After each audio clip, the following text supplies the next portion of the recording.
Chapter 1. The First Among Shadows. There exists in the annals of chaos a figure whose name should echo across 10,000 years of galactic horror, yet somehow remains whispered rather than screamed. Be'lakor, the first Daemon Prince, the Dark Master. A being who achieved apotheosis before the Imperium drew its first breath, before the Primarchs were even conceived in the Emperor's laboratories, before humanity understood what damnation truly meant. He should be legend incarnate, the template from which all other Daemon Princes were cast, the prototype of ascension itself. Instead, he operates in margins and shadows, his greatest triumphs attributed to others, his victories celebrated in the names of gods who despise him. This is not mere historical footnote. This is architectural tragedy, a fundamental flaw built into the very foundations of chaos itself. And here is the question that should trouble anyone who studies the ruinous powers. What happens when the first success becomes the eternal? Failure? When does a reward transform into the cruelest punishment imaginable? If you have ever wondered why the most ancient Daemon Prince remains the most enigmatic, why his plans seem to fragment into dust even as they approach completion, leave your thoughts below. Because we're about to descend into a mystery that Gaines Workshop has left tantalizingly, perhaps deliberately, unresolved. The paradox begins with his very existence. Be'lakor was not chosen by Khorne, though he possesses the Dark God's fury. He was not uplifted by Tzeentch, though his schemes span millennia. Nurgle did not grant him immortality, and Slaanesh did not seduce him with perfection. Instead, all four gods elevated him simultaneously, each granting a portion of their power, creating something that should have been the ultimate champion of chaos, undivided. In that moment of transformation, Be'lakor became proof that the fractured gods could cooperate, that unity was possible even in the warp's infinite contradiction. But gods do not reward those who reveal their weaknesses, they punish them. The curse that followed his ascension is documented across multiple sources, from his appearances in the Archaon duology to his role in War Zone Charadon, and it is elegantly vicious. Be'lakor can orchestrate galactic catastrophes, he can manipulate Chaos Space Marine warbands and Daemon legions, he can create shadow realms that consume entire star systems, but he cannot claim victory, ever. At the moment of triumph, when his name should be inscribed in the galaxy's nightmares, the gods intervene. They twist his success, attributing it to another champion, to one of their own chosen sons, to anyone but him. Imagine spending 10,000 years crafting the perfect plan, sacrificing worlds as pawns, maneuvering armies through dimensions, only to watch Abaddon or Archaon receive the accolades while you dissolve back into shadow. This is not mere envy. This is existential erasure, the annihilation of identity itself. Consider the implications through the lens of War Zone Charadon, specifically Act 2, the Book of Fire, where Be'lakor's methodology becomes horrifyingly visible. The world of Colossi, home to the knightly House Raven, proud defenders of the Imperium's industrial heartlands. Before Be'lakor's attention fell upon it, Colossi thrived with forge cities and manufacturing complexes, its skies filled with the contrails of supply ships, its valleys resonating with the march of knight suits conducting ceremonial parades. Then came the shadows. Not metaphorical darkness, but literal, tangible shadow that bled through the warp and infected reality itself. Witnesses describe skies turning grey, then black, then something worse than black, a quality of lightlessness that felt hungry. Plants withered not from lack of sun but from the presence of anti-light, their cellular structures collapsing as if photosynthesis reversed itself. Metal began to corrode in patterns that suggested deliberate malice. And the dust, always the dust. Buildings crumbled into particles so fine they hung suspended in air that no longer moved, creating landscapes frozen in the moment of disintegration. This was not conquest in the traditional sense. Be'lakor did not desire Colossi's resources or strategic position. He was creating something else entirely, transforming thriving civilization into what the disciples of Be'lakor came to call Extimate space, realms that existed between material reality and the warp, pocket dimensions of perpetual twilight where his authority went unchallenged. But here emerges the first layer of tragedy, the surface observation that masks deeper horror. Be'lakor succeeded on Colossi, House Raven fell, the Shadow Realm manifested.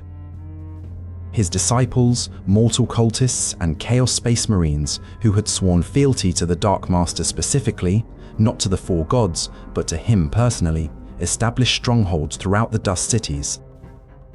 For a brief, shining moment, Be'lakor possessed what he had been denied for millennia, a domain that bore his mark, his aesthetic, his will made manifest.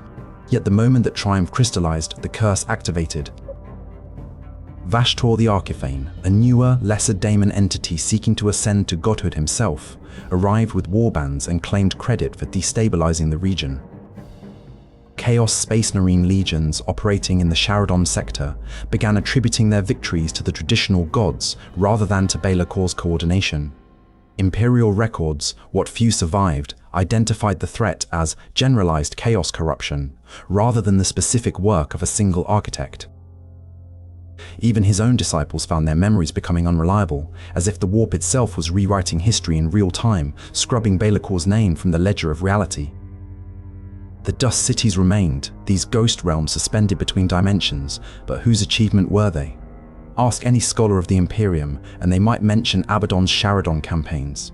Ask the Chaos Legions themselves, and they praise the four gods. Ask Be'lakor's own cultists, and what confusion flicker across their faces as they struggle to recall why they follow him at all. This brings us to the second layer, the hidden motivation that transforms this from simple cosmic injustice into psychological torment. Why does Be'lakor continue? 10,000 years of systematic erasure would break any mortal mind, would drive lesser daemons into catatonic rage, or dissolve them back into warp energy. Yet, Be'lakor persists. The key lies in understanding what he actually desires, and here the lore becomes fascinatingly ambiguous. Surface readings suggest he wants recognition, that he craves the worship and fear denied by the god's curse. But examine his actions more closely, particularly through accounts like those in the Archaon story, The First Prince, and his manipulations during the Age of Sigmar's Broken Realms campaign, and a different picture emerges. Be'lakor does not create monuments to himself. He does not demand temples or sacrifices. His dust cities, these extimate spaces between reality and unreality, serve no obvious strategic purpose if mere conquest were his goal. Instead, he is building something. Infrastructure, architecture, a network of pocket dimensions where the god's curse cannot reach, where their ability to rewrite history and steal credit simply does not function. This is not the behavior of someone seeking glory. This is the methodology of an escape artist, someone constructing a prison break that spans dimensions. The tragedy, the hidden core of his motivation, is that Be'lakor knows he cannot win within the existing system. The Chaos Gods will never release him from their curse, because doing so would require admitting they cooperated, would require acknowledging their moment of unity and, therefore, their fundamental divisibility. So he is not fighting for victory within their game. He is attempting to create an entirely new game, a realm beyond their jurisdiction where the word first might finally mean what it was supposed to mean. The cosmic consequence of this endeavor cannot be overstated, and this forms our third analytical layer. If Be'lakor succeeds, if he genuinely establishes a domain independent of the four gods' authority, he does not merely gain personal freedom. He proves that alternatives to chaos exist within chaos itself. Remember, the fundamental promise of the ruinous powers is that they are inevitable, that all roads through the warp lead to one of their palaces. Khorne for the wrathful, Tzeentch for the ambitious, Nurgle for the despairing, Slaanesh for the obsessed. There is no fifth option, no escape clause written into the contract of damnation. Except Be'lakor represents exactly that, the possibility of ascension without submission, of daemonic power without servitude to the Four. His disciples follow him for this reason, cultists and Chaos Space Marines who want the gifts of the warp without the inevitable betrayal and consumption that serving the traditional gods guarantees. In the War Zone Charadon campaign, multiple warbands from different legions joined his banner, not out of ignorance but out of desperate hope, the belief that the first Daemon Prince might know a secret path through the darkness that does not end in dissolution.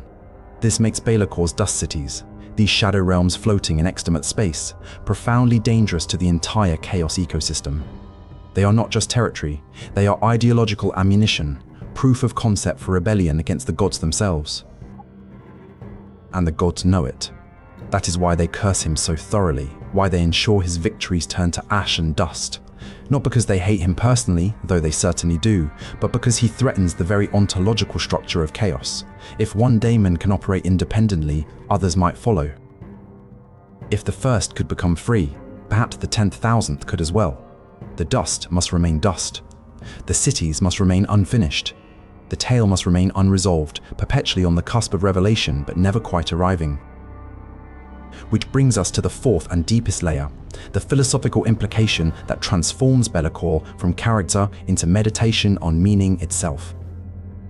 What is a victory that no one remembers? What is achievement without recognition? These questions sound almost juvenile, the concerns of prideful mortals seeking validation. But in the context of chaos, where belief literally shapes reality, where gods exist because mortals feed them psychic energy through worship and fear, the question becomes metaphysically urgent. Be'lakor's victories genuinely happened. The Dust Cities exist. House Raven genuinely fell. The Shadow Realms genuinely consume Imperial worlds. But if every mortal who witnessed these events forgets his involvement, if even his own followers cannot reliably recall his name, did those victories occur in any meaningful sense? This is not mere philosophical musing. In the Warhammer 40,000 universe, where the warp responds to consciousness and belief reshapes reality, a triumph that exists in material fact but not in memory occupies a strange ontological status.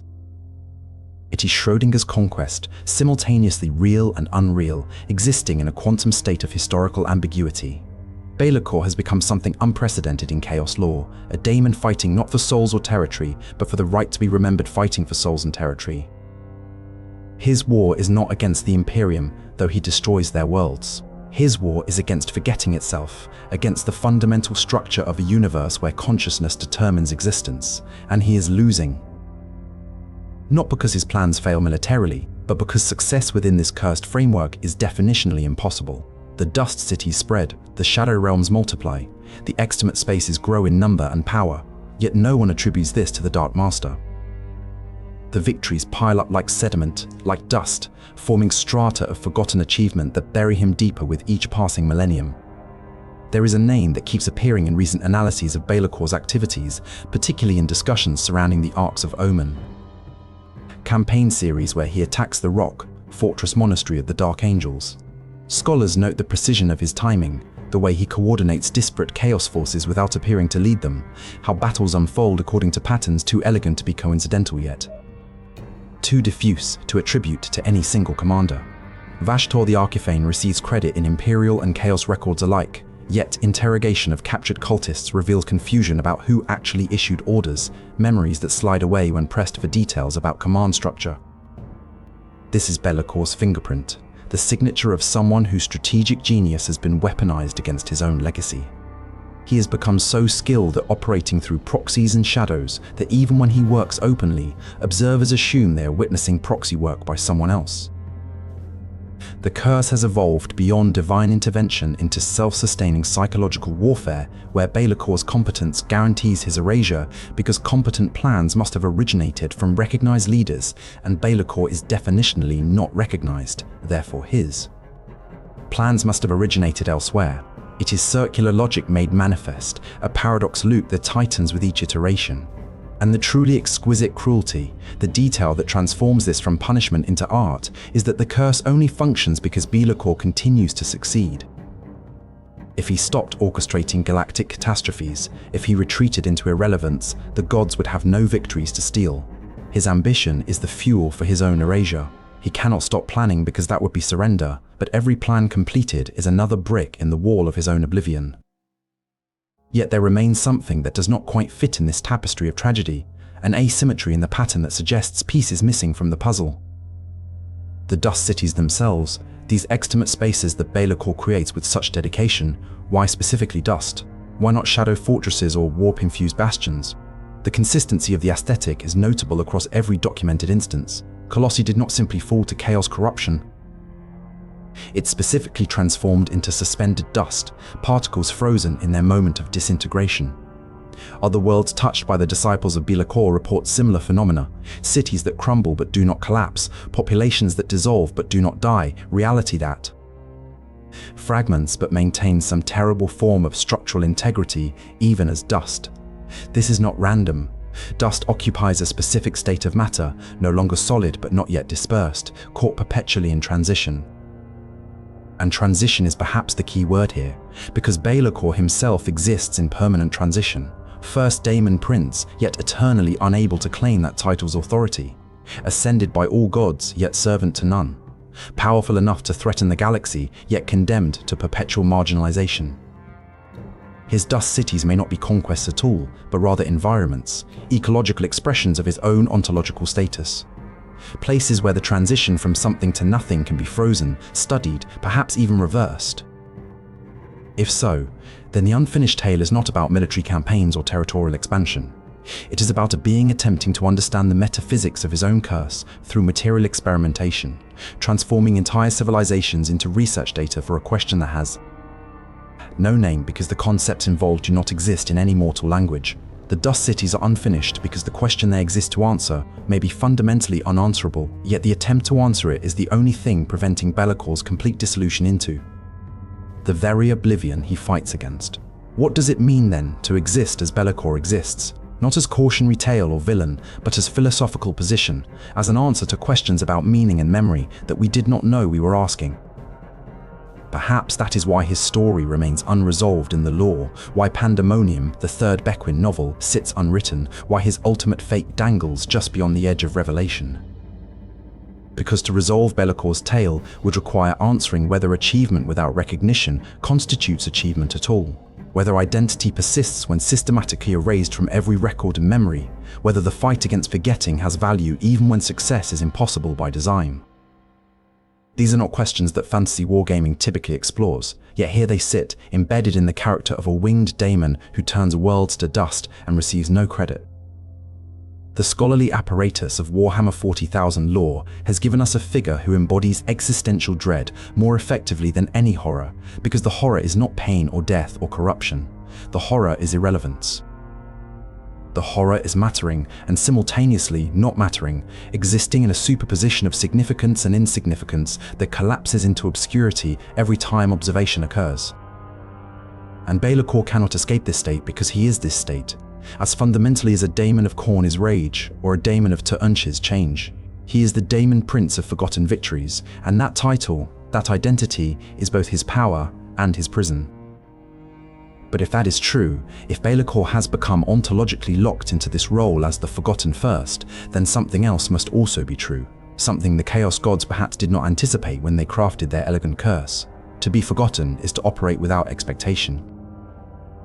To have your victory stolen is to work without restraint. If no one credits you with past achievements, no one anticipates your future moves. The dust cities multiply in shadows, unreported and unremarked, because Be'lakor's pattern is to leave no pattern in memory. Imperial savants cannot predict his next target because they do not remember his previous ones. Chaos warbands cannot betray his plans because they do not realize they are serving his plans. Even the gods themselves, for all their omniscience within the warp, struggle to track a daemon whose defining characteristic is systematic erasure from observation. Be'lakor has been trapped in a cage made of forgetting, yes, but cages have their advantages. They define the space where you cannot be reached. And inside that cage, in those moments between memory and oblivion, the first Daemon Prince is building something that the Chaos Gods can see only after it is too late to steal credit for it. Because you cannot claim victory for something whose existence you did not notice. And in that gap, that blind spot in divine attention, the dust continues to accumulate, layer by layer, city by forgotten city, until the pile grows so large that it casts a shadow visible even in the warp's eternal twilight. Yet what exactly is he building toward? What is the endpoint of this accumulation of forgotten dust? The lore gives us fragments, implications, shadow hints that refuse to cohere into definitive answers.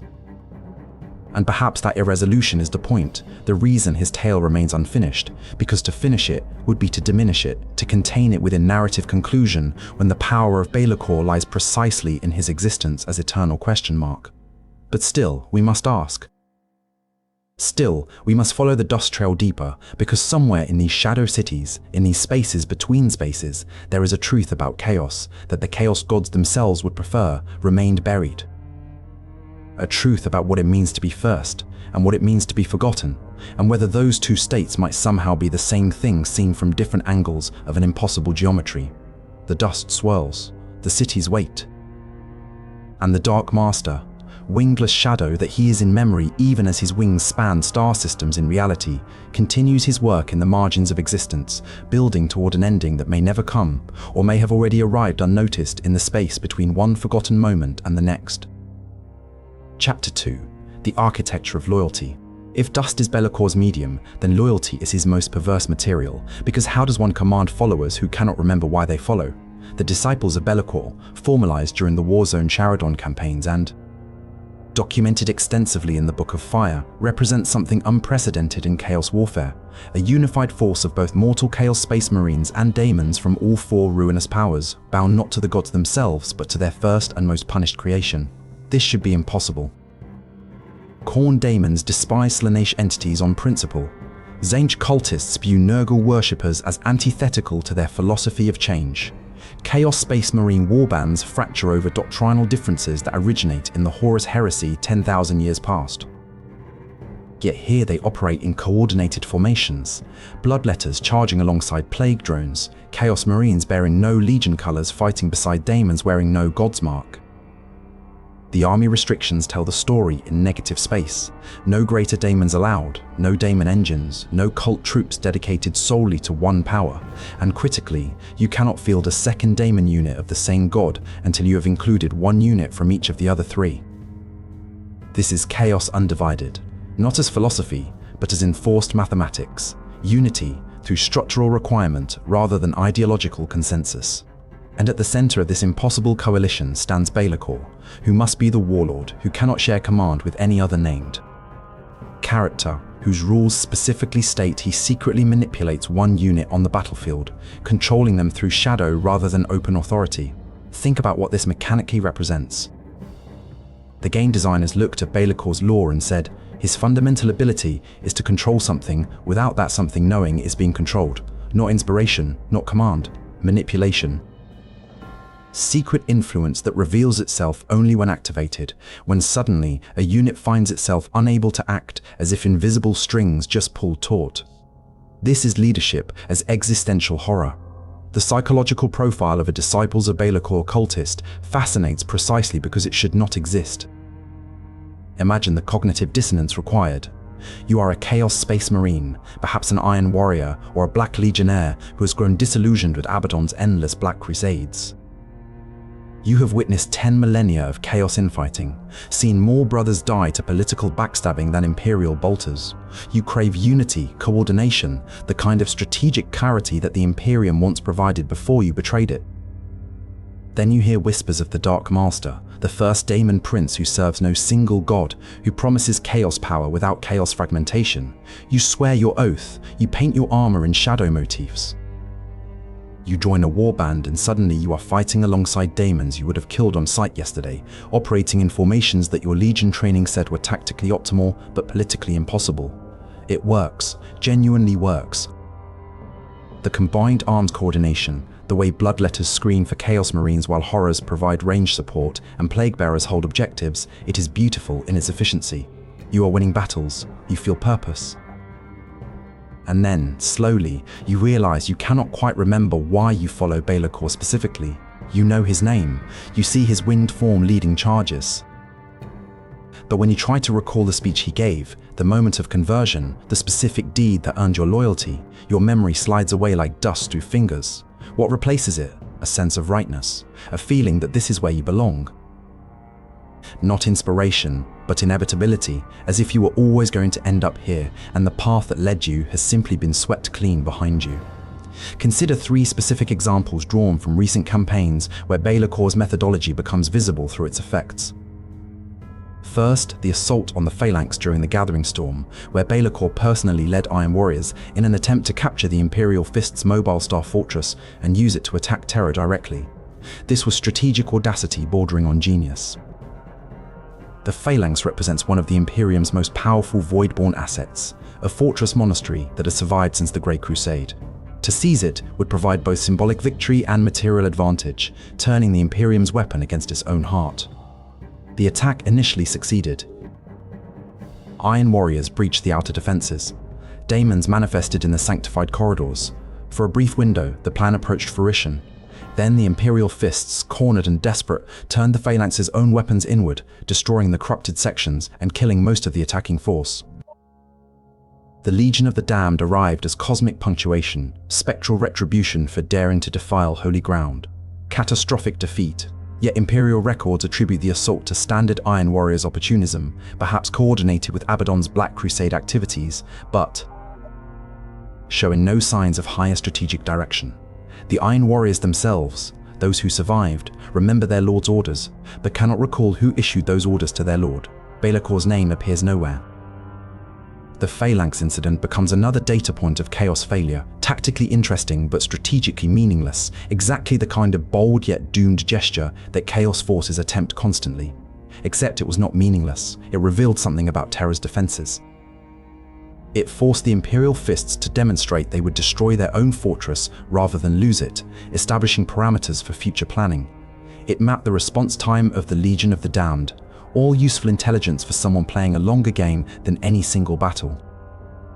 But who was playing that game? The records cannot say. The curse has edited history in real time.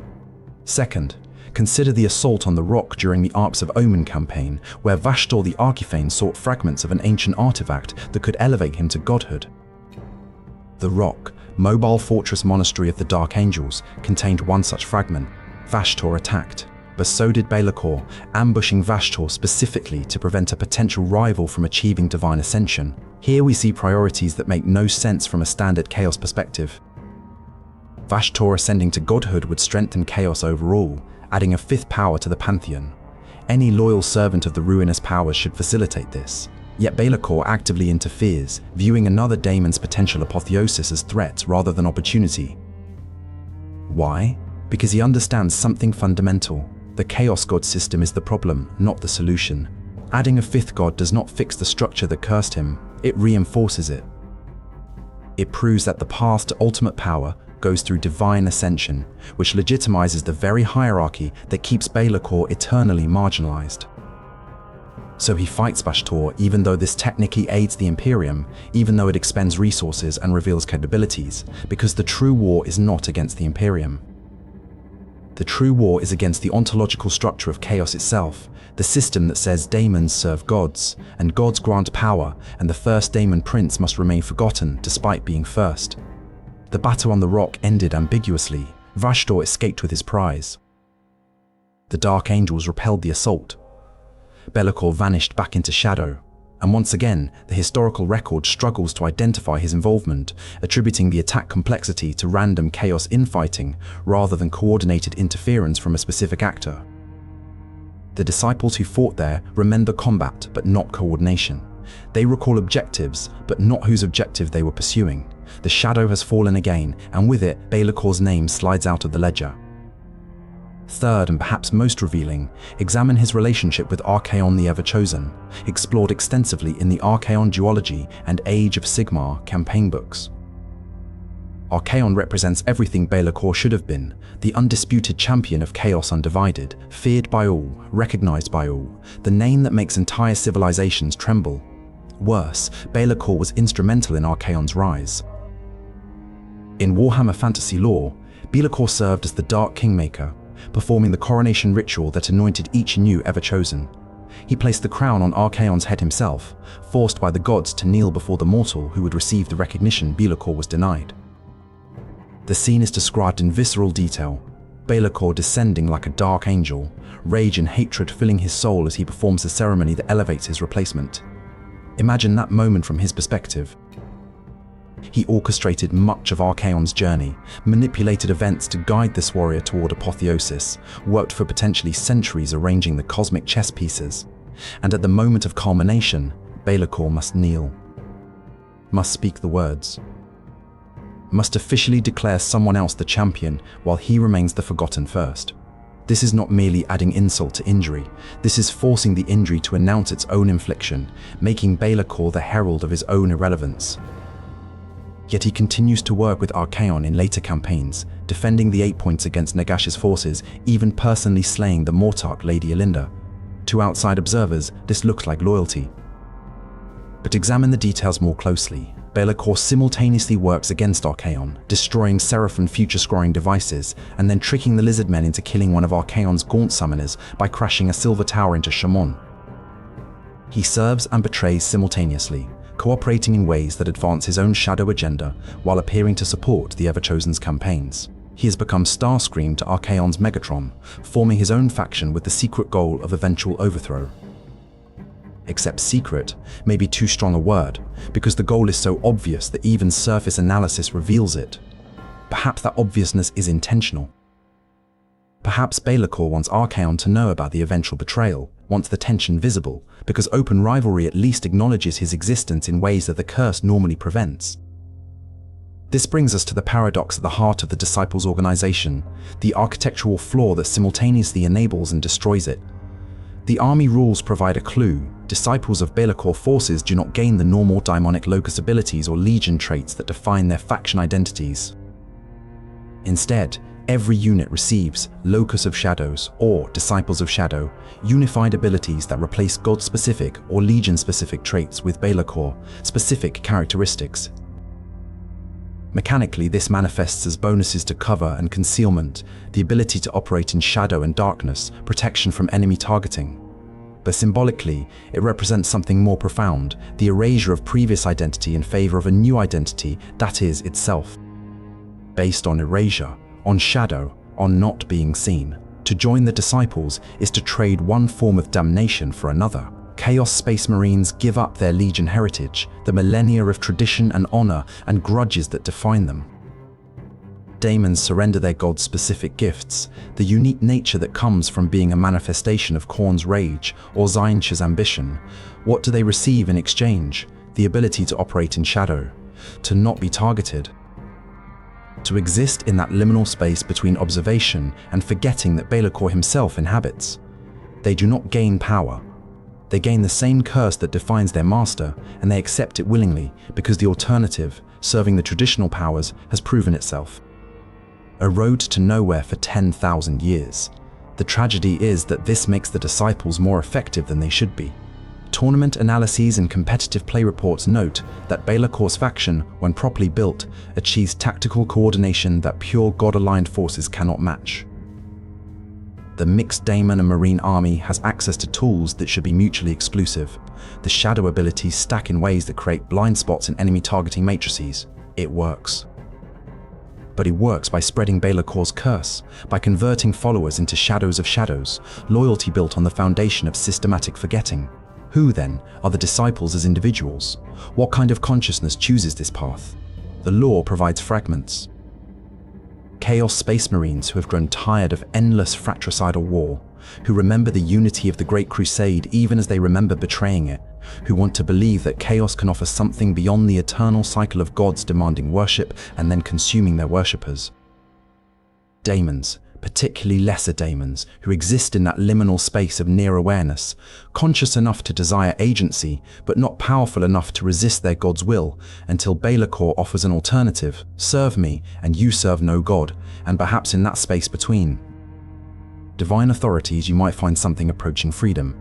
It is the most desperate constituency imaginable, refugees from the wider chaos ecosystem who have recognized that the system itself is corrupt, but cannot imagine existence outside it.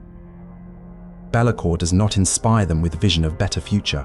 He offers them nothing, literally nothing, shadow and dust and the absence of divine authority, and they flock to it because nothing is preferable to the something they have experienced for millennia. This is not leadership through charisma or ideological conviction. This is leadership through exhaustion, gathering those who have run out of alternatives and offering them one final option: oblivion with coordination instead of oblivion with infighting. The pitch writes itself. The gods have betrayed you repeatedly. They will betray you again. I offer certainty, you will definitely be forgotten, but at least you will accomplish something before the forgetting takes hold.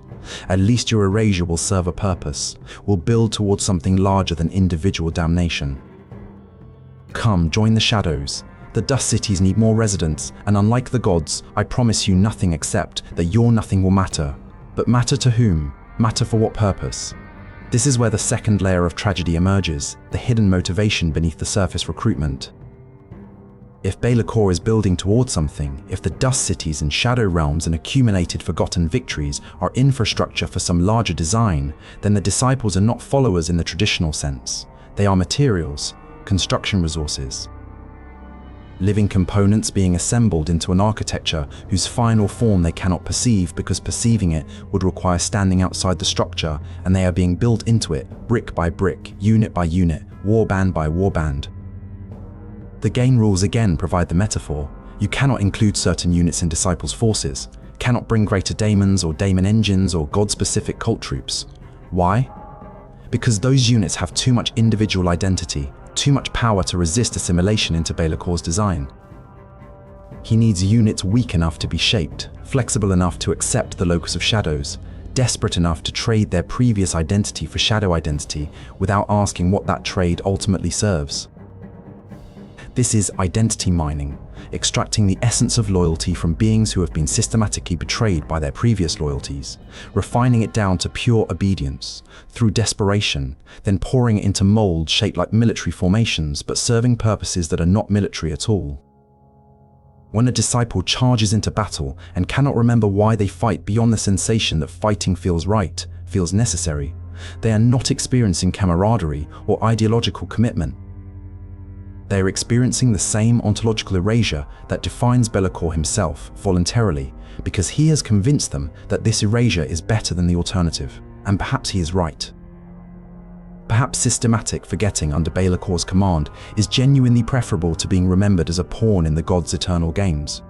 But better than the alternative is not the same as good, and somewhere in that gap between less bad and actually beneficial, the disciples exist in a state of permanent philosophical crisis that they cannot articulate because the curse prevents articulation.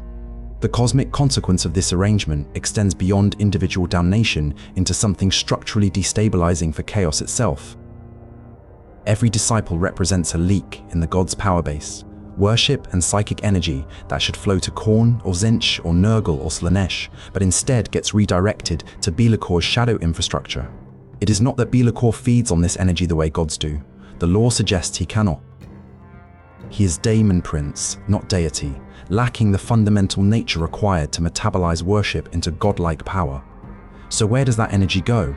Into the dust cities, into the extimate spaces, into maintaining shadow realms that exist independently of the warp's normal flows. Every disciple who dies in Be'lakor's service does not feed the chaos god they were aligned with. Their soul energy gets trapped in the in-between, in the architectural spaces Be'lakor has constructed between material reality and immaterial warp. They become psychic insulation, spiritual grout-filling cracks in a structure designed to exist independent of divine authority. This is why the gods tolerate Be'lakor's curse, but do not simply destroy him. Destruction would release all that accumulated shadow energy back into the warp, and the gods cannot agree on who would claim it. Keeping Be'lakor cursed but active creates a sink, a drain where problematic elements of their power bases can flow away without empowering any single rival god. The disciples serve this function beautifully.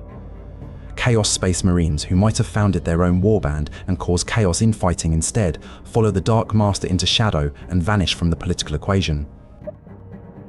Daemons who might have achieved enough sentience to question their god's commands get recruited into disciple formations and lose that dangerous self-awareness beneath the locus of shadows. Be'lakor is not building an army to overthrow the gods. He's building a prison for the gods' waste products, a vast cosmic septic system where problematic elements get processed into dust and architectural material. And the horrifying revelation, the one that should make every disciple reconsider their allegiance if they were capable of reconsidering anything, is that this role serves the god's interests more effectively than his punishment was originally designed to do. The curse has evolved into symbiosis. The gods keep him marginalized, and he keeps their marginalized elements contained. The system maintains itself through mutual exploitation. Yet Be'lakor persists, not despite this dynamic, but perhaps because of it, which brings us to the fourth and deepest layer of understanding. What if he knows? What if the Dark Master, first of Daemon Princes, gifted with portions of all four gods' intellect and cunning, has fully understood his role in this system for millennia and continues building anyway? The question sounds defeatist, suggesting surrender to inevitable exploitation. But consider what it actually implies. If Be'lakor recognizes that he is being used as cosmic waste management, that the dust cities serve the god's interests by containing problematic elements, then his continued construction of those cities is not obedience, it is preparation.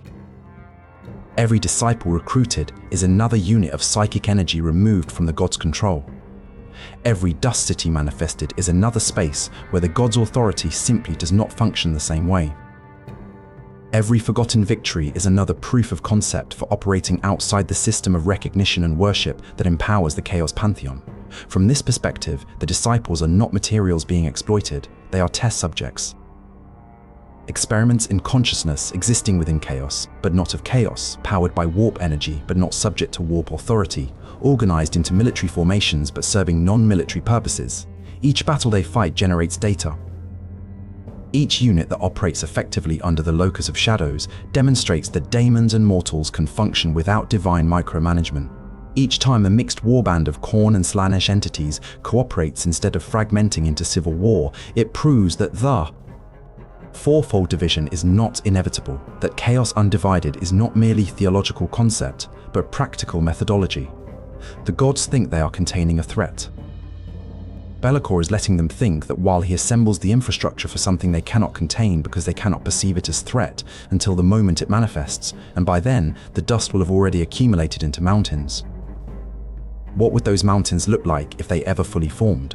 What is the endpoint of this accumulation, the final architecture that the disciples are being built into? The law does not say. Cannot say perhaps because saying would require resolving Be'lakor's tale, and resolution might destroy the power of the mystery.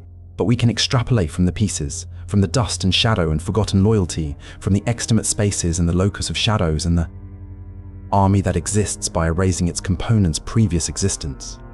Picture a realm, vast beyond measurement, constructed entirely from forgotten moments and unremembered victories, where consciousness persists not through worship or divine attention, but through sheer architectural necessity, because the structure requires awareness to maintain itself and generates awareness as byproduct of its own existence. Picture an army that cannot be defeated, because defeating it would require remembering it exists, and the curse prevents that remembrance. Picture a Daemon Prince who has transformed his punishment into methodology, his erasure into foundation, his curse into the cornerstone of something that needs no gods because it has become its own theology. The disciples march toward this endpoint without knowing they march, fight battles whose strategic purpose remains obscured even from themselves, die and become building materials for cathedrals of shadow whose architecture makes gods uncomfortable in ways they cannot articulate. Because articulation would require acknowledging what Be'lakor is building, and the first continues his work in margins and shadows, gathering those who have nowhere else to go, offering them nothing except purpose made from their own erasure, because in a universe where the gods demand everything and give only damnation in return, nothing might be the only thing worth building toward. The dust swirls into formations. The cities multiply in space that is not space. And the disciples, those impossible followers loyal to loyalty itself rather than any individual authority, continue their work without knowing why, which is exactly how their master needs them to function, faithful in their forgetting, loyal in their loss. Building something with every battle that looks like defeat, but might be, in aggregate, in the accumulated mass of 10,000 forgotten victories, the architecture of something unprecedented in chaos lore, escape. But escape to where? From what, specifically? Into what, specifically? These questions cannot find answers yet, because the next chapter of Be'lakor's tale requires understanding not what he is building, but what he is building it from, not the soldiers of his shadow army, but the very substance of shadow itself, the metaphysics of dust, and the strange physics of spaces that should not exist but do eternally in the margins between divine attention and absolute oblivion. Chapter 3: The Geography of Absence. What is a city made of dust? Not metaphorically, but literally, ontologically. What are these shadow realms that Be'lakor constructs with such obsessive consistency across every campaign, every world, every dimension where his influence manifests? The question seems simple until you attempt to answer it, at which point language itself begins to fail, because dust cities are not places in the way that cities are typically understood as places. They do not exist in material reality, yet they are not wholly within the warp either. The terminology that emerges in theoretical discussions, particularly among those studying the Bequin trilogy's strange spaces and the shadow realms documented in War Zone Charadon, is extimate space, borrowed from psychoanalytic philosophy, but here meaning something specific. A location that is simultaneously exterior and intimate, outside normal reality yet uncomfortably close, alien yet familiar in ways that produce cognitive dissonance. These are not pocket dimensions in the traditional sense, not subrealms carved from the warp like Nurgle's Garden or Khorne's Brass Citadel. Those divine domains exist fully within the Immaterium, subject to their patron god's physics and metaphysics. Be'lakor's dust cities occupy something else entirely, spaces that exist in the gap between material and immaterial, sustained not by divine will, but by the absence of divine will, architectural structures built from the very property of being, unnoticed, that defines their creator. If you have ever wondered why abandoned imperial cities feel haunted even when no daemons manifest, why certain battlefields remain psychically scarred long after the fighting ends, why some spaces simply feel wrong in ways that servo-skulls cannot measure and augurs cannot explain, consider the possibility that you are standing in the foundations of a dust city, the preliminary architecture of something Be'lakor has not yet finished building but has already begun. The construction process, insofar as it can be reconstructed from fragmentary reports and survivor testimonies, follows a pattern so consistent it reads almost like ritual. First comes the shadow. Not darkness in the absence of light sense, but shadow as substance, as material that possesses weight and texture and behavior. Witnesses on Colossi described it as grey that moves, a quality of semi-opacity that flowed across surfaces like liquid but did not wet them, that dimmed illumination not by blocking light, but by draining the concept of brightness from local space. Plants withered not from lack of photosynthesis, but from exposure to anti-photosynthesis, their cellular processes running backwards, converting structure into energy and energy into absence. This is not chaos corruption in the traditional sense. Nurgle's plagues transform life into different life, hideous but still biological. Tzeentch's mutations reshape matter but maintain materiality. What Be'lakor introduces is something more fundamental. The transformation of presence into absence while maintaining the structure of presence, so that buildings remain standing even as they cease to be buildings in any functional sense, becoming dust that remembers its previous architecture and holds that form through nothing but memory's momentum. Second comes the displacement. Survivors report that spaces inside dust cities feel larger than their external dimensions, that corridors extend further than the building's footprint should allow, that you can walk for hours inside a structure that external observers confirm is only meters across. This is not warp space expansion, the impossible geometries of chaos strongholds. This is closer to quantum superposition, where the city simultaneously occupies multiple states of existence and visitors experience whichever state their observation collapses it into. Third and most disturbing comes the permanence.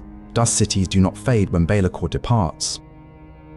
They do not collapse when their creator's attention shifts elsewhere. Once established, they persist indefinitely, existing in their liminal state without maintenance or continued investment of power. This suggests that these spaces are not being created so much as revealed, that Be'lakor is not building new realities but uncovering realities that were always there, hidden in the gaps between the materium and immaterium, waiting for someone to develop the architecture to make them accessible. Consider the documented case of Colossi in granular detail, because it represents the most thoroughly recorded dust city manifestation in recent imperial history.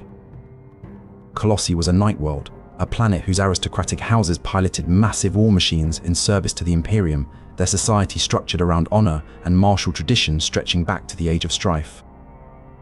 When Be'lakor's attention fell upon it during the War Zone Charadon campaigns, the planetary defenses prepared for standard chaos invasion, daemon incursions, cultist uprisings, orbital bombardment from corrupted voidcraft. Instead, the shadow arrived. It began at the Terminator line, where day transitions to night, and witnesses reported that the transition simply stopped occurring. The sun continued its movement across the sky, but the quality of illumination ceased to respond to solar position. Areas that should have been in full daylight exhibited twilight characteristics. Areas in darkness remained dark, not because light could not reach them, but because the concept of reaching had become uncertain.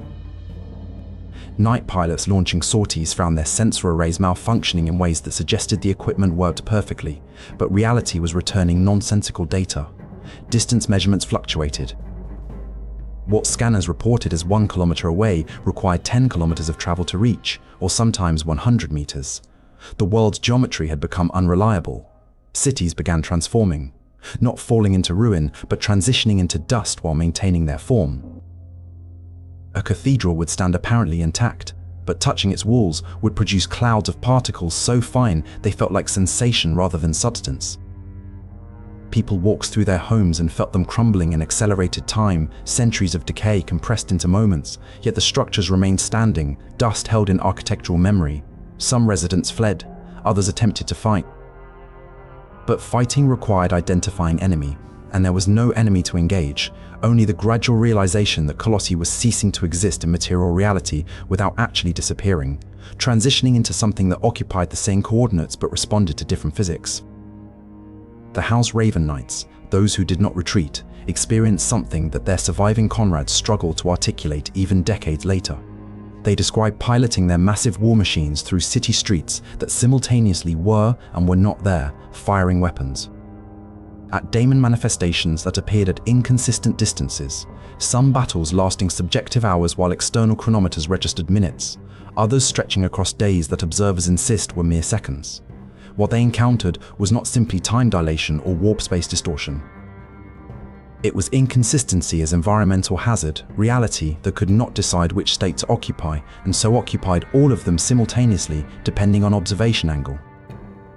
Some knights reported engaging disciples of Be'lakor forces in urban combat, clearing buildings room by room, only to exit through the main entrance and discover the building they just cleared still occupied, fresh enemies manifesting in spaces already purged, as if the city was rewinding itself selectively.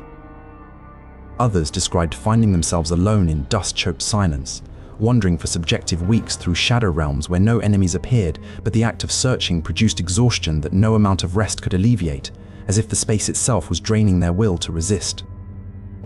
The few who escaped did so not by fighting through to extraction points, but by suddenly finding themselves outside the affected zone without clearly remembering the transition, as if the city had simply decided to release them, or more disturbingly, as if they had never truly been inside it, and their memories of internal combat were dreams implanted by prolonged exposure to extimate space. The psychological damage proved worse than physical wounds. Night pilots who survived Colossi intact often requested mind wipes rather than retain memories of spaces that should not exist, architecture that violated consciousness in ways more profound than simple horror. But Colossi was not unique. It was template, proof of concept, the first fully manifested dust city in a network that appears to be expanding according to logic that Imperial savants cannot decipher. Other worlds touched by disciples of Be'lakor operations show similar patterns: shadow infiltration beginning at liminal spaces, transformation of matter into dust that maintains structure, displacement of normal space-time relationships, persistence of effects long after hostile forces withdraw. The distribution of affected worlds shows no obvious strategic pattern. They are not concentrated near major warp rifts or Imperial strongholds. Some are backwater agri-worlds of negligible tactical value, others are forge worlds crucial to sector-level manufacturing. The only consistent element is that each provides another node in an expanding network of extimate spaces, dust cities connected not through warp routes or material travel, but through shadow itself, through the quality of being unnoticed that allows movement between locations that share the property of liminality. Be'lakor can apparently transit between these spaces instantly, appearing on one world and vanishing to another without using traditional teleportation or warp travel, simply stepping from shadow to shadow across galactic distances, as if distance had become optional once you operated within his architectural network. His disciples, those attuned to the locus of shadows, can similarly move through these spaces in ways that confound Imperial tracking. A warband engaged on one side of the sector appears weeks later at the opposite edge without any voidcraft sightings or warp disturbance detected between locations. They are not traveling. They are transitioning between parts of the same structure, a single vast dust city that manifests in fragments across thousands of worlds, each fragment appearing isolated but actually connected through extimate space into unified architecture. This is where the first major revelation crystallizes.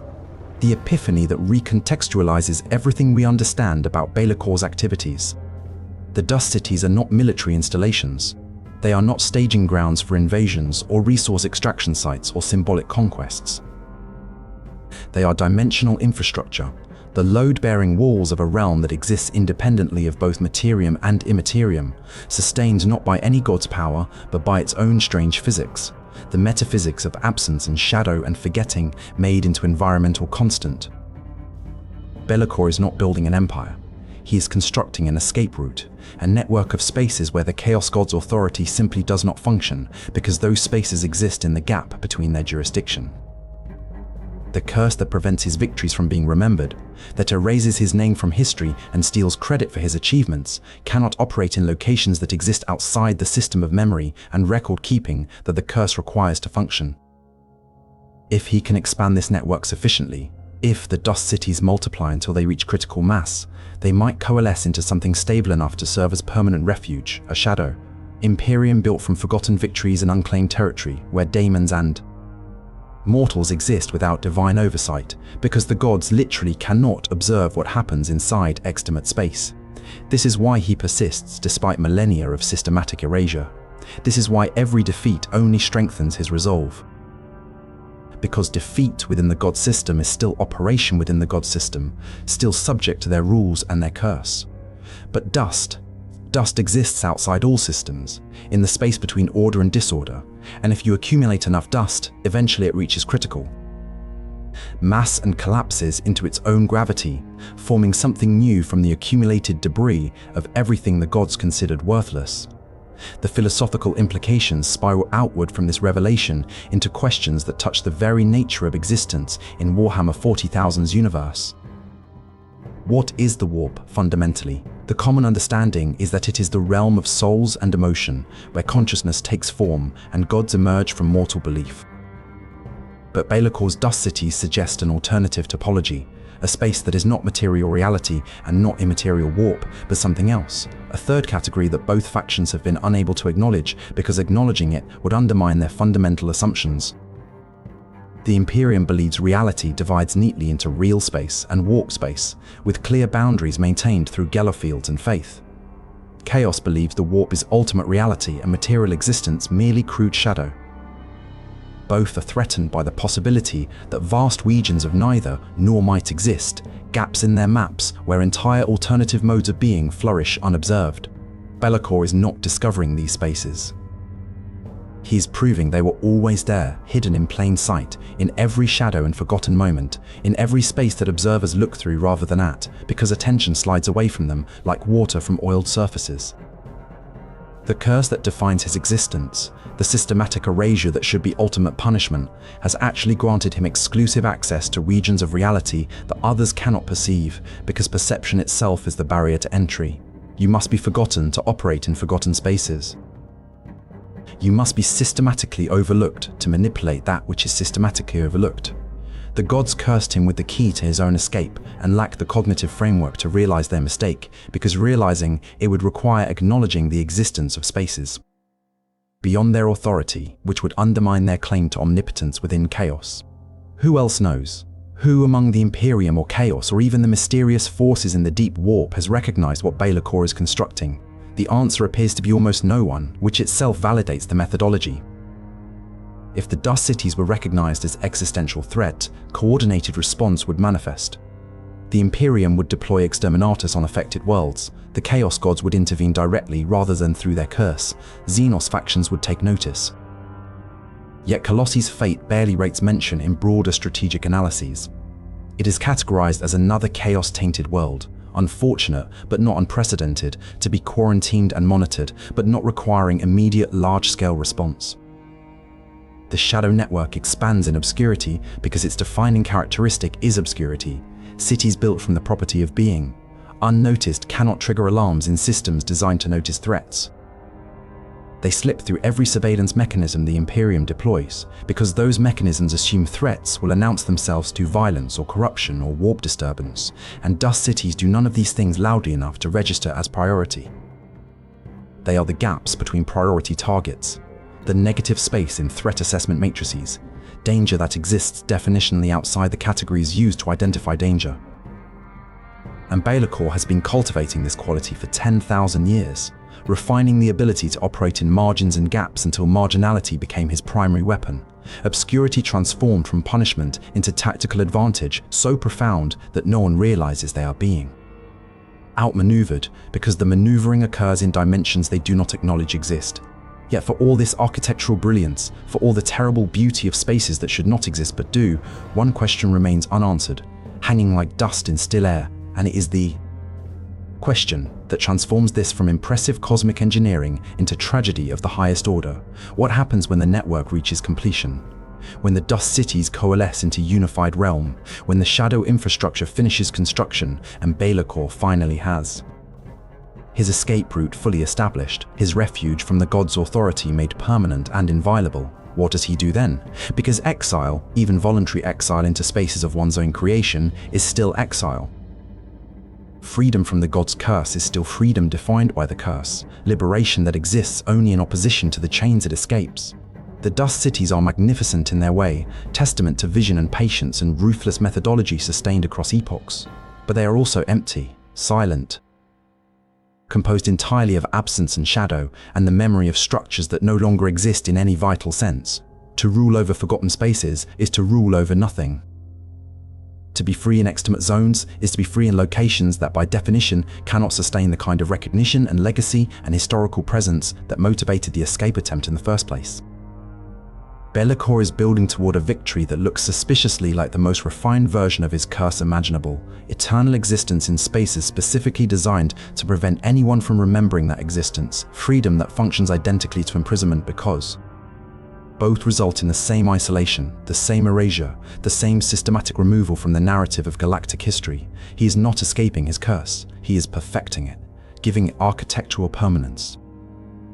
Constructing with his own hands and millennia of effort, the ultimate expression of exactly what the gods intended.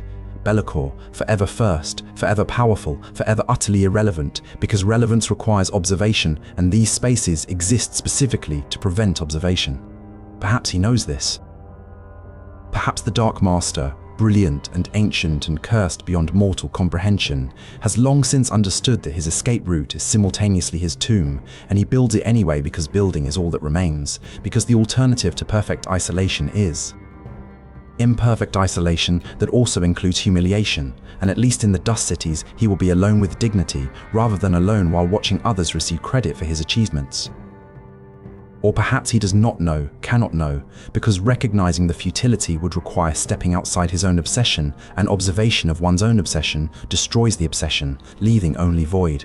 Either way, the dust accumulates, the cities multiply. The shadow network expands across the galaxy in patterns that no one notices, forming architecture that no one acknowledges. And somewhere in the heart of that expanding web of extimate spaces, Be'lakor continues his work, first among shadows, building toward an ending that may already have arrived without anyone, possibly including himself, noticing the arrival. Which raises the final and most troubling question, the one that bridges into the ultimate mystery. If Be'lakor's unfinished tale is actually already complete, if the dust cities are not preparation for something but the thing itself, then what precisely has been constructed in all this accumulated obscurity, and what purpose does it serve beyond its builder's conscious intention? What happens when architecture designed to prevent observation becomes so vast that it begins generating its own gravity, pulling things into it not through force, but through the sheer magnitude of its absence? The shadow knows, the dust remembers.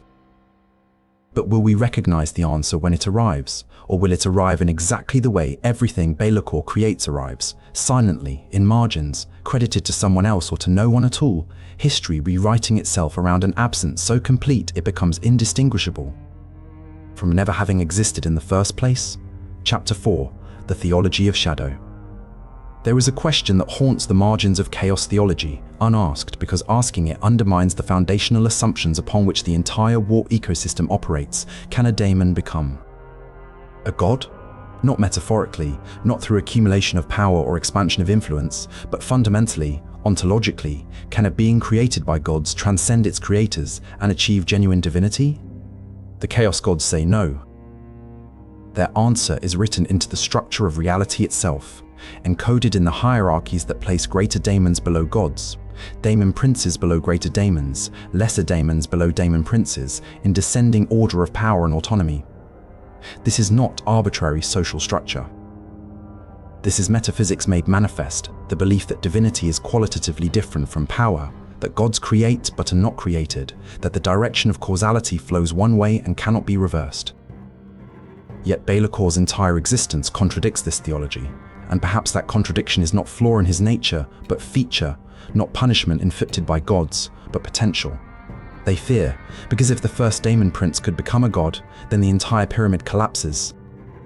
The distinction between creator and created dissolves, and the Chaos Gods would face something they have never faced before: legitimate succession, the possibility that they are not eternal inevitabilities, but temporary authorities whose reign might end not through defeat, but through evolution, through one of their own creations ascending to replace them. This is what the Dust Cities are building toward, not escape. Apotheosis. The transformation of curse into divine spark, obscurity into sacred mystery, 10,000 years of accumulated forgotten victories into the raw material of godhood itself. The evidence has been there all along, scattered across campaign books and novels and faction rules, but visible only when viewed through the correct interpretive lens. Consider Be'lakor's title, the Dark Master, not Dark Lord or Shadow Prince, or any conventional epithet of Chaos authority, Master. A teacher, an architect, someone who has mastered a craft and now works toward its ultimate expression.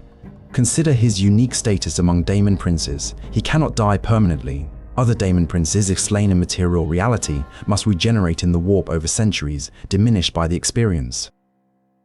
Be'lakor simply returns, his essence preserved in shadow, reconstituting itself across the network of dust cities as if death were merely inconvenient relocation rather than existential threat.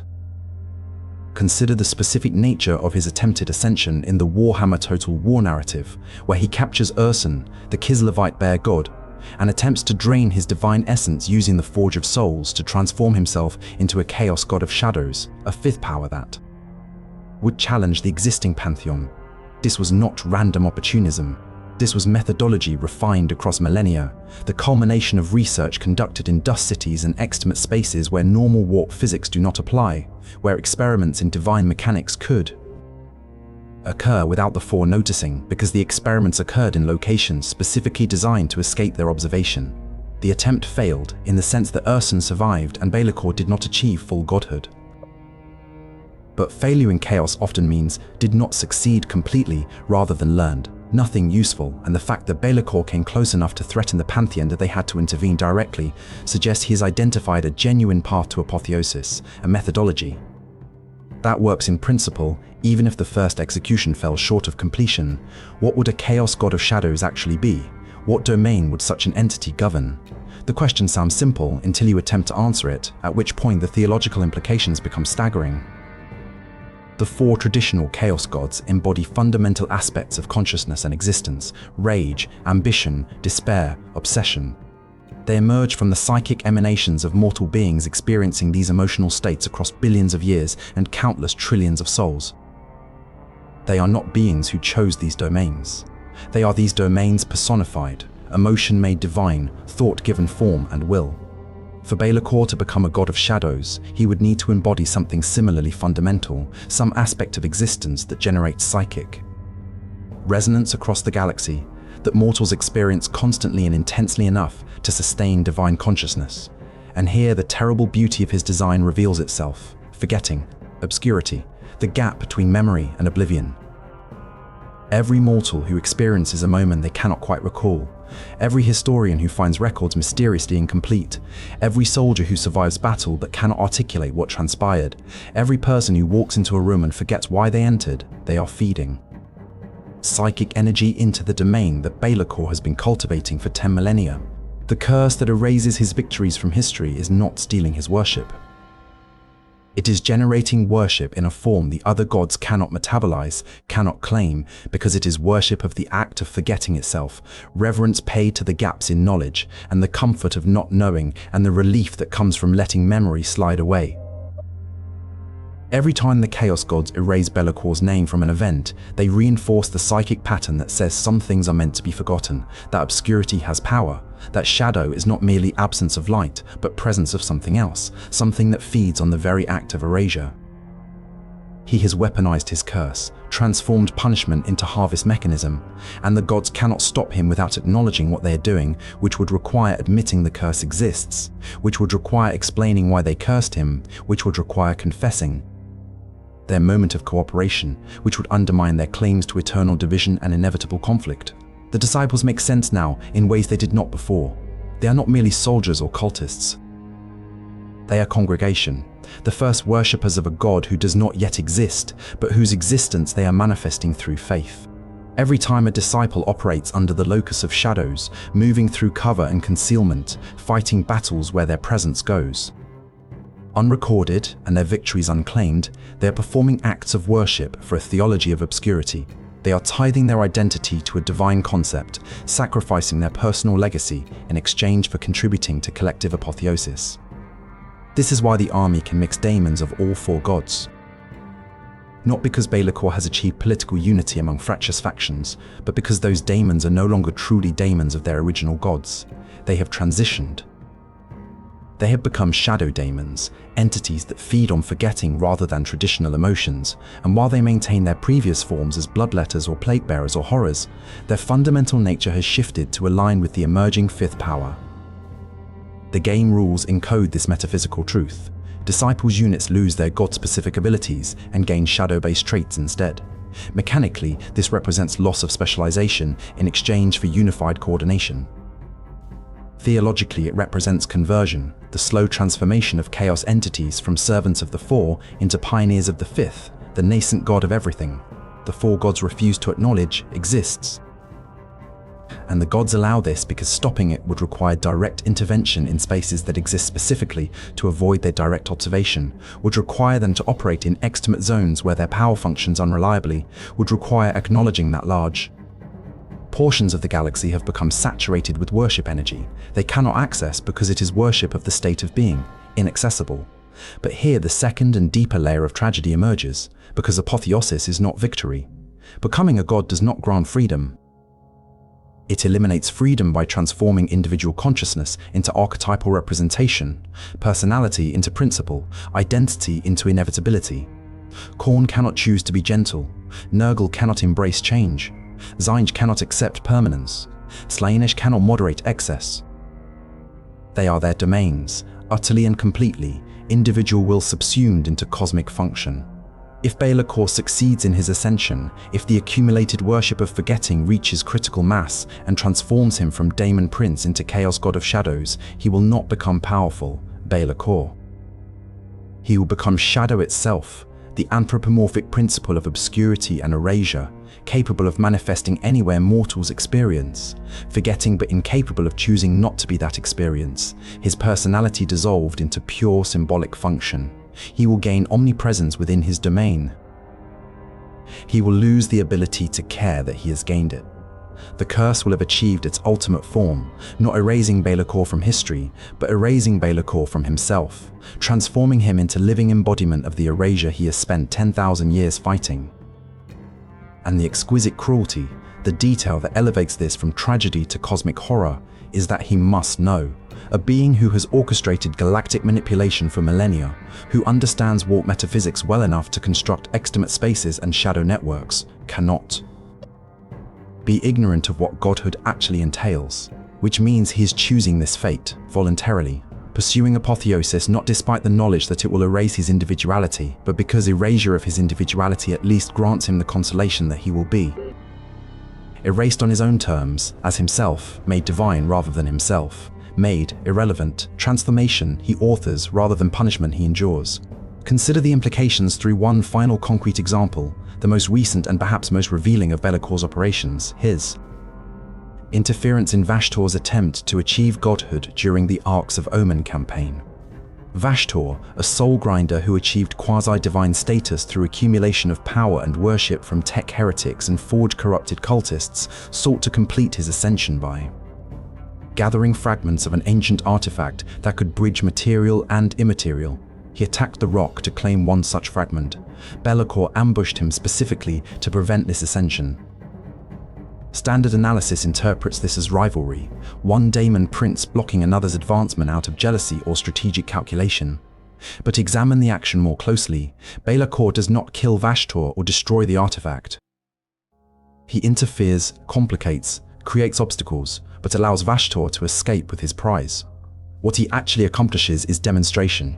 He shows that he can perceive and intercept an attempted apotheosis, that he understands the methodology well enough to interfere at critical moments, that he possesses both the knowledge and capability to operate at the level of God-making even if he does not yet exercise that capability fully. This is not prevention. This is advertisement, message sent to those who have eyes to see it. I know how this works. I can do what Vashtor attempts, and when I make my own attempt, it will be sophisticated enough to account for interference because I have studied every failed apotheosis and learned from their mistakes. The Dust Cities serve this purpose, research facilities where the mechanics of divine transition can be examined through experimentation on entire worlds, populations transformed into data points exploring questions about the minimum threshold of worship, energy required for godhood, the optimal ratio of reverence to fear, the specific psychic frequencies that distinguish divine consciousness from merely powerful consciousness. Colossi and the other shadow realms are not conquests, they are laboratories. Every mortal trapped in their dust-choked spaces is an experimental subject, their slow transformation from material being to immaterial essence, providing measurements for equations that calculate the precise conditions under which Daemon Prince becomes Chaos God.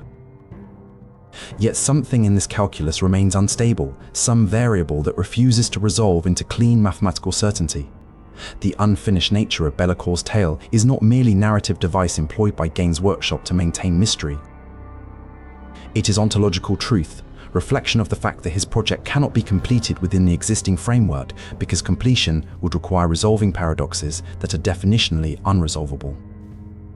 How do you become a god of forgetting through a process that requires being remembered? How do you accumulate worship energy from acts of non-recognition? How do you manifest as divine presence when your domain is specifically absence of presence?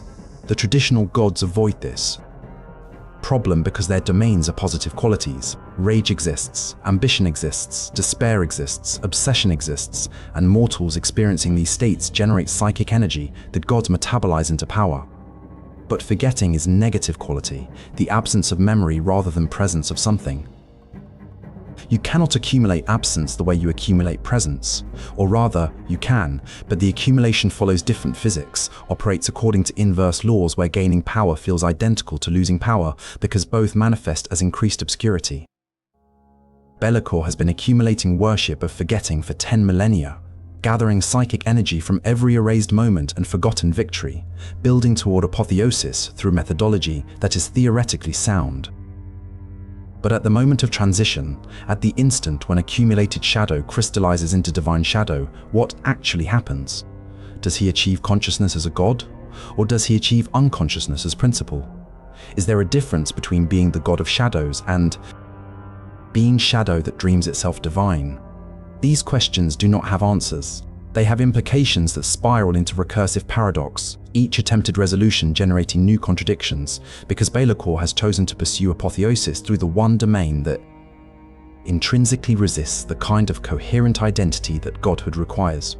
Perhaps this is why the third Bequin novel remains unwritten, why Pandemonium sits in liminal space between announcement and publication, neither cancelled nor released. The Bequin trilogy explores extimate spaces and entities operating between categories, characters who exist in gaps between imperial and chaos, between material and immaterial, between known and unknown. Its narrative concerns spaces that should not exist but do, and entities that operate according to physics that undermine both sides' assumptions about reality. Be'lakor, though not directly featured in the trilogy, represents the logical endpoint of these explorations, what happens when a being fully commits to existing in the gaps, when they stop trying to bridge between categories and instead make the gap itself their home. The answer might be genuinely unanswerable, not because the question is poorly formed, but because answering requires standing outside the categories that structure the question, and there is nowhere to stand that is outside categories and universe where consciousness literally shapes. Reality and reality responds to observation by collapsing into definite states. Be'lakor has spent 10,000 years building toward a question mark, accumulating power in forms that might be power or might be the opposite of power, depending on observation angle, and the resolution of his tale would require the narrative to commit to one interpretation, which would betray the fundamental ambiguity that makes his story powerful in the first place, so it remains unfinished. Pandemonium, the title itself meaning all daemons, or place where all daemons dwell, hanging in unrealized potential. The perfect symbol for Be'lakor's own status, complete yet incomplete, realized yet potential, always approaching conclusion without arriving because Conclusion would be dissolution, and dissolution would be apotheosis, and apotheosis would be both victory and defeat simultaneously. What are we left with then, at the end of this analysis? A Daemon Prince who may already be a god, operating in domains that exist specifically to prevent confirmation of their existence, gathering worshippers who forget why they worship, building cities from dust that maintains the memory of structure without structural integrity, all in service of achieving ascension that would erase the self that desires ascension. This is not tragedy in the classical sense, where noble figure is brought low by fatal flaw. This is tragedy as ontological state, where existence itself becomes the flaw, and every action taken to address that flaw reinforces it. Be'lakor cannot stop pursuing godhood because stopping would render 10 millennia of suffering meaningless. But pursuing godhood with full knowledge that achieving it will destroy what he is seeking it for transforms the pursuit into an elaborate form of suicide, consciousness. Systematically dismantling itself in the name of becoming more conscious, identity dissolving itself in service of becoming more identifiable.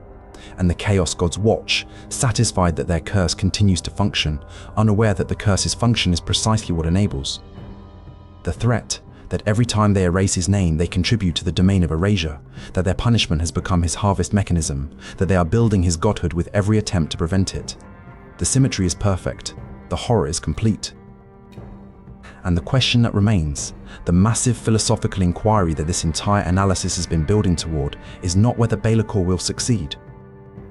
It is whether success and failure are distinguishable states for an entity whose domain is the ambiguity between states, whether a god of shadows experiences apotheosis or simply experiences more profound shadow, and whether there exists any meaningful difference between the two. The dust continues to accumulate. The cities multiply across thousands scattered worlds. The disciples wage their wars of systematic forgetting. And Be'lakor, first of Daemon Princes, potentially fifth of Chaos Gods, definitely eternal prisoner of his own ambition, works toward an ending that may have already occurred or may never occur, or may be occurring continuously in eternal present tense, because that is what shadow does. It exists in the moment between light and darkness, neither and both, definitionally liminal. His tale remains unfinished, not because the ending has not been written, but because the ending is itself the space where finishing and remaining, unfinished, occupy the same state, where resolution and irresolution collapse into unified condition that language cannot quite capture, and law cannot quite document, because documentation would require observation, and observation would collapse the quantum state, and collapsing the state would require choosing whether Be'lakor is daemon or god, or something else entirely, and that choice, that definitive categorization, is precisely what his entire existence has been constructed to escape. So we are left with dust, with shadow, with the memory of cities that may never have existed in any material sense but persist in that strange space between forgetting and remembered, haunting the margins of every codex and campaign book, showing up in rules and references and raid reports, always present but never quite focal, never quite resolved. The architecture of absence, complete in its incompletion. The theology of shadow, divine in its determination to never be pinned down to single interpretation. The unfinished tale, finished precisely by remaining unfinished, because that unfinished quality is not flaw in the narrative, but the narrative's fundamental nature, the story.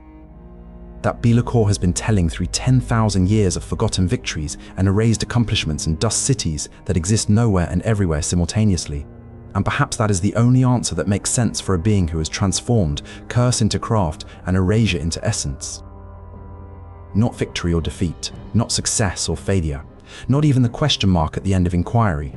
Just dust, settling slowly across battlefields that no one will remember, in cities that no one will record, serving purposes that no one will attribute to their architect, building.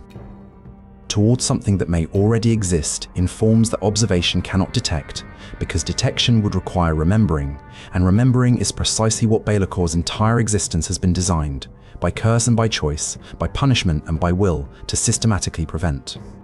The first Daemon Prince, the Dark Master, the god who might already be a god, or might never become one, or might be something that makes the distinction between is and might be collapse into irrelevance.